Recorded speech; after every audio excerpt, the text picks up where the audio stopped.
Okay, so sa mga nagtatanong kung ano bang pinakamagandang workout split daw. Kasi may mga, kung ano ba, PPL ba? Yung push-pull legs? O kaya yung bro split? O kaya yung Arnold split? O kaya upper-lower rest day? O kaya full body? Yan, kung ano-ano pang split ang gusto ninyong gawin. Para sa akin, wala namang pinakamaganda. Kung ano yung kaya nyong gawin, mapanindigan na workout split, yun ang gawin ninyo. Napakasimple lang naman ang concept niyan eh.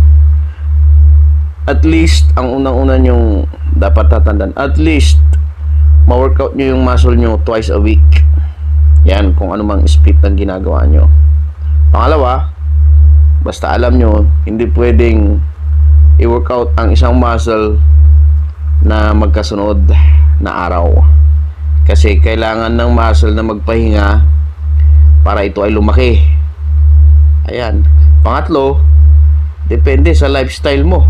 Kung estudyante ka, nagtatrabaho ka ba? Ano bang klase ng trabaho mo? Ano bang lifestyle mo? Nakahilata ka lang ba buong araw pagkatapos mong mag-workout? O ikaw yung ang trabaho mo rin nagko-construction ka araw-araw, tapos mag-workout ka pa.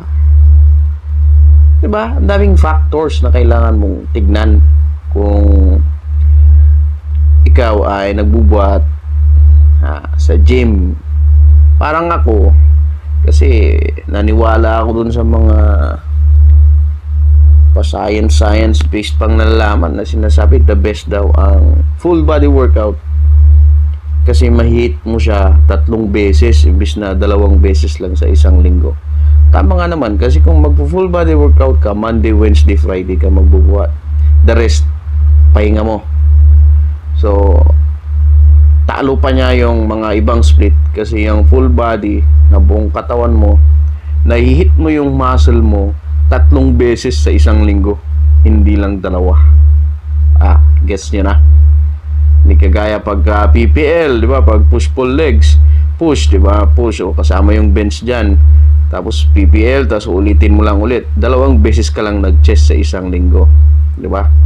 Pero sa full body kasi, di ba? Full body ka ng Monday, di ma-hit mo yung chest. Wednesday, ganun ulit. Tapos Friday, ma-hit mo na naman. So 3 beses. Kasi may mga pag-aaral daw na lumabas na kung minsan hindi yung volume kundi kung gaano kadalas mo siya wino-workout para mas lumaki yung muscle mo. Pero ito, may isang buwan na akong full body. Ang napapansin ko sa akin, tumataba ako yung mukha ko. Na dati, ang split ko kasi dati is PPL, tapos rest day, then upper lower. So 5 araw akong nagbubuhat, tapos 2 days na pahinga. Tapos yung PPL ko, iniba ko. Push sa Monday, tapos legs ako ng Tuesday, tapos pull ako ng Wednesday, Thursday pahinga, tapos Friday upper, Saturday lower, tapos Sunday pahinga. Yun yung dati ko. So 5 araw akong nag-workout sa gym.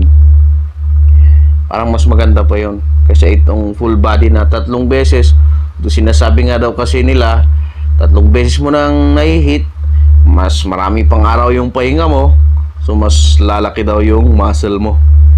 Pero sa tingin ko sa sarili ko, iba mas tumaba, nagkalaman yung mukha ko.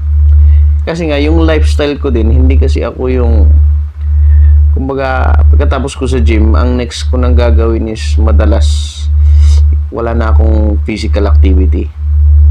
So parang iniisip ko kulang yung parang hindi siya maganda sa akin. So depende sa ninyo, kasi papansinin rin naman yung katawan ninyo kung maganda ba ang feedback, kung maganda ang pagkaka-receive ng katawan niyo dun sa workout na ginagawa ninyo. Basta yun lang naman ang lagi yung tatandaan, kahit anong split yan, basta may hit nyo daw at least twice per week, tapos dapat may pahinga. So baka Pagkatapos nito kasi hindi maganda yung resulta sa akin, babalik ako dun sa dati kong split na push legs pull, rest day, upper lower. So 5 days, di ba? Yun lang. So, kayo bahala kung maniwala kayo sa akin. Kunyari sayang based trainer. See you sa susunod. Bye-bye.